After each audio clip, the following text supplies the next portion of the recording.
Up next is a short update on the case of Kevin Ware, another convicted now NFL player, former NFL star, much like Aaron Hernandez. Thank you.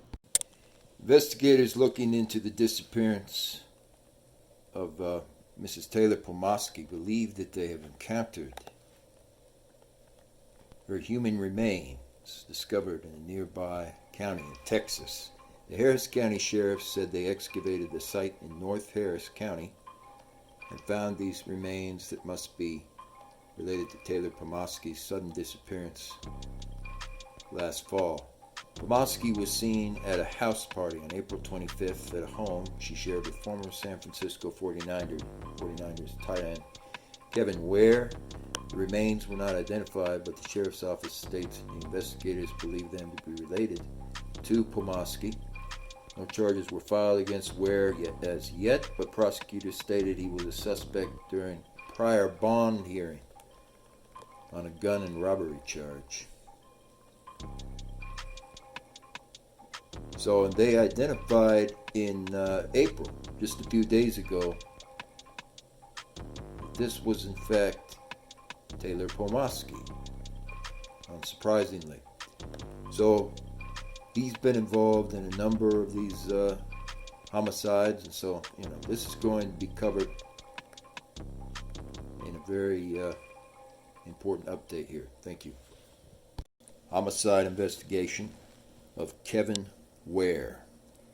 Human remains were discovered during the investigation into the sudden disappearance of Taylor Pomaski, the missing girlfriend of former NFL player and high-end receiver Kevin Ware. Ed Gonzalez said in a statement on Friday. She was last seen April 25th in Spring, Texas, apparently. Investigators, along with members of the Texas EcuSearch, searched and also excavated all of North Harris County. The location was identified during the ongoing investigation in Taylor Pomaski and the situation.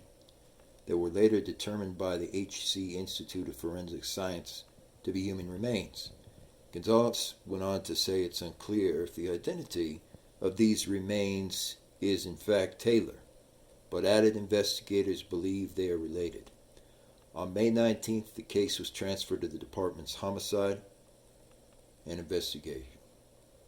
Investigators believe Pomaski disappeared under suspicious circumstances related to Kevin Ware.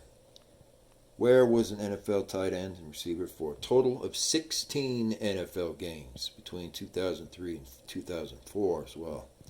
He was arrested on drugs, paraphernalia, and weapons charges on April 19th. He was then rearrested on June 11th for failing to appear and failing to make bail. Montgomery County prosecutors wrote that Mr. Ware was the suspect in the murder investigation related to Pomaski, but he was ultimately held without bail for violating conditions of prior bonds that were not related, but nonetheless involve all of his activities. So this is going to be very interesting. I'm going to be looking at this NFL player directly. I'm also looking at an accomplice he had who lived in the same area. And this was around the exact same time that Pomaski disappeared. So this is going to be very important. Be sure to spread the word and keep raising awareness on this case. Thank you. Here's some very key details about former NFL star Kevin Ware's girlfriend, Taylor Pomaski, that CNN and other outlets officially missed. 13 things about the ex-NFL star Kevin Ware's official girlfriend. Taylor Christine Pomaski is a resident of Texas. She is Stephen Pomaski and Leslie Manville's eldest daughter. Taylor has 4 younger siblings, and her family lives in Katy, Texas. Here are 13 things you ought to know. She is the girlfriend of retired National Football League player Kevin Ware Jr., who is age 40. She is 5'2" and weighs 110 pounds, whereas he is 6'3" and weighs over 260 pounds. From September 2011 to December 2012, she was a case investigator at the Marker Group of Houston. She attended Tom C. Clark High School of San Antonio, Texas. In 2015, she earned her CompTIA certification at Lone Star College of Kingwood. She has a dog named Molly that she enjoys very much. In January 2017, she volunteered at the Citizens for Animal Protection. From January 2016 to December 2018, she was a loan officer for Leisure Getaways in Spring, Texas. She also was the switchboard operator for Gilman Automotive Group in Houston from March 2016 to October 2016 and worked for the Office of the Secretary of State. From January 2017 to December, she was a Stormwater Pollution Prevention Plan Compliance Coordinator for Environmental Allies. In January of 2018, she started her work as a Leisure Getaways Verification Officer for loans. Barclays issued her a license to do the loans. In 2019, she moved into a new studio apartment. She and Ware were happy living together in Spring, Texas for a while. From August 10th, 2019 to December 10th, 2019, she was the Master Date Specialist of Lindell Basel of Houston. Aside from Cotty and Houston, she lived in other parts of Texas, including Kingwood and Sugar Land, Texas. In 2020, she struggled with a opioid addiction, an issue she never admitted to, according to her mother. In May of 2020, 360 Training Limited issued her certification as a food handler and specialist. Before dating Ware, she dated Eric Zuliger for 6 years. On April 5th, 2021, Zuliger dropped her off at the home she shared with Ware in Spring, Texas. She told Zuliger she was ready for help in any way that he could give it. He planned to help her get into a rehabilitation center. On April 25th of 2021, she had a violent drag-out fight with Kevin Ware during a party at their official home in Spring, Texas. She was 29 years old when Mandeville filed a missing persons report on May 9th of 2021. On December 10th, 2021, the Harris County Sheriff announced that investigators looking for her found human remains officially located outside Houston, Texas. And the identity was recently confirmed to be Taylor Pomaski. So, very tragic story. And I appreciate you guys, continuing to get the word out on this story and getting her case as well as the other cases involving Mr. Ware out there to the general public. Very important. Thank you again. So just showing this once again, this guy, Kevin Ware, was a real piece of work. He had an accomplice that was apparently just like a friend or something of this guy who lived in the area of Texas, interestingly enough. And I'm going to be looking at that for a moment. We're going to be covering certain things on this. Human remains were found in Texas in the search for 29-year-old Taylor Pomaski, who went missing in April. Sheriff Ed Gonzalez stated on Twitter the remains were confirmed to be Taylor at the Harris County Institute of Forensic Science. At the time, investigators are unclear on the identity, but investigators believed them related to Pomaski. And of course, it was later confirmed that they were Taylor Pomaski. Pomaski, the girlfriend of former NFL player Kevin Ware, were seen leaving a party in Harris County on April 25th. And then he was named a suspect in the murder investigation in connection to Pomaski's case in June, after Ware was picked up on unrelated gun, weapons, and drug charges. Since then, Kevin Ware was held without bond and continues to file motions pleading his innocence. He has not been charged yet, and they did not immediately respond to the comments. He's been charged now in April because they finally confirmed and verified everything, was in fact Pomaski. So it just goes to show you that you can never be too careful. And I'm not saying, if you want to be a part of a party or something like that, that's perfectly fine. Go to a party, enjoy yourself, and make sure not to ever stay out too late. That's fine. But don't go to these gatherings that people like Mr. Ware and so on are going to all the time, where there's very, very loud, obnoxious people there. You hear a lot of noise. That's the biggest warning sign right there.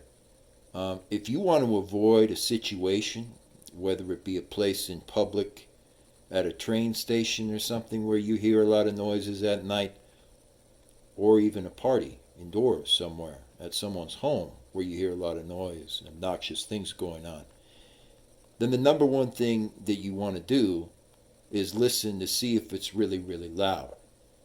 If it's loud and they're being very loud and it's at, kind of a public event type of arena, such as an outdoor sing-along or something someone is doing, then chances are, 9 times out of 10, you want to avoid that area and avoid the situation.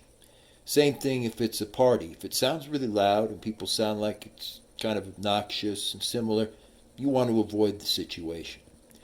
If they're out there and they're just talking in like a circle around the campfire, and it's not like normal volume of speaking, kind of like what we're speaking with when I speak here, then you want to avoid that situation.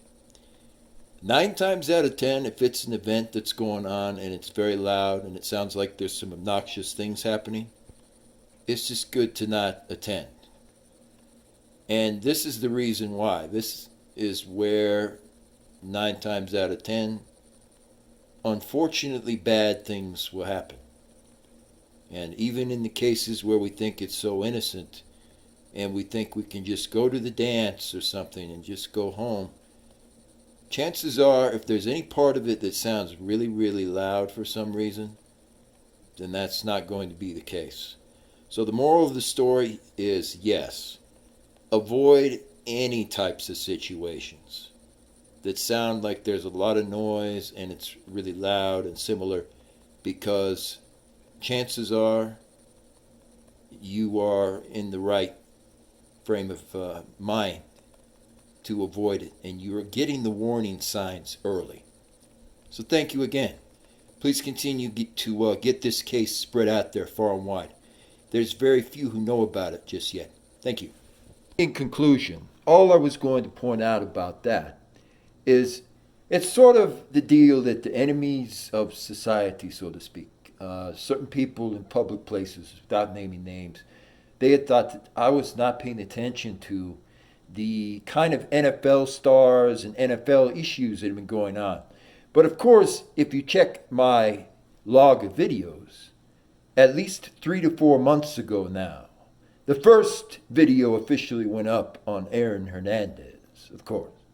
So I've actually been looking into that whole situation for quite a while. I've been investigating certain things in the NFL. And wouldn't you know it, they didn't know that my video on Aaron Hernandez had gone viral back then. So now it's officially kind of hit front page news. And as a result, we see Kevin Ware is immediately in trouble because of not only that murder, but also of the murder, apparently, of his girlfriend, Taylor Pomaski, and someone else. And so it's very interesting, just goes to show you, we especially today need to be paying very close attention. And of course, never underestimate what's out there. Catch you soon on JTC channel. So this is one of the accomplices, the key accomplices who may have been involved in this interesting altercation that took place with Pomaski, with Taylor Pomaski, and similar people that Kevin Ware has gone after. It's this man named Matthew Hall. It says it was the jury's recommendation to be 12 years for each of the 2 counts of accessory after shooting with intent to kill while getting rid of the gun in the slaying of Tulsa police Sergeant Craig Johnson and Officer Arish Sarkisian in June. Johnson died during the altercation. Defense attorney Brian Martin argued to merge the crimes, dismissing one of the counts because he said what Hall did was a single continuous act. Craig Johnson was my father, the boy stated, and on June 30th, it all changed. Now this is important because David Ware was the brother, interestingly, of Kevin Ware. And so Matthew Hall says the trial proceedings begin Monday with jury selection again, which didn't wrap until Tuesday. Matthew Hall was the getaway driver, very possibly in both cases, because this case has come up so often.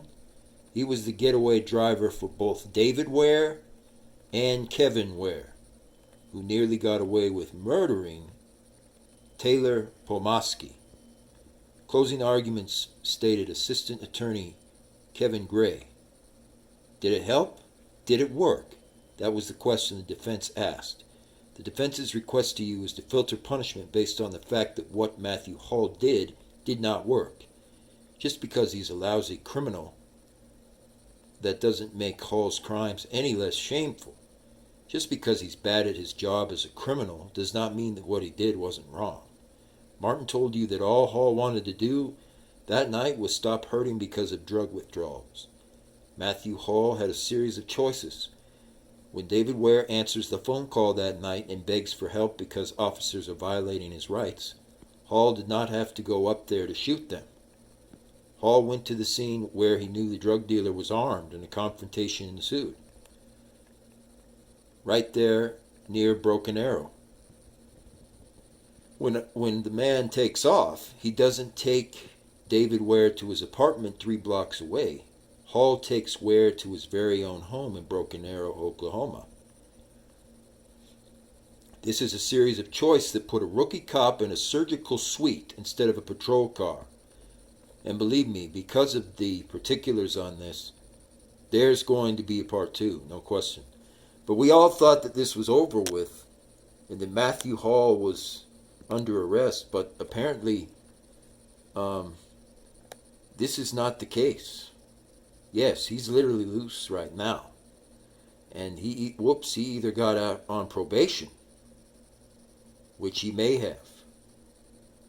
It's not a good thing, because this is the address, apparently, of Matthew Hall's brother, and allegedly it was his address also.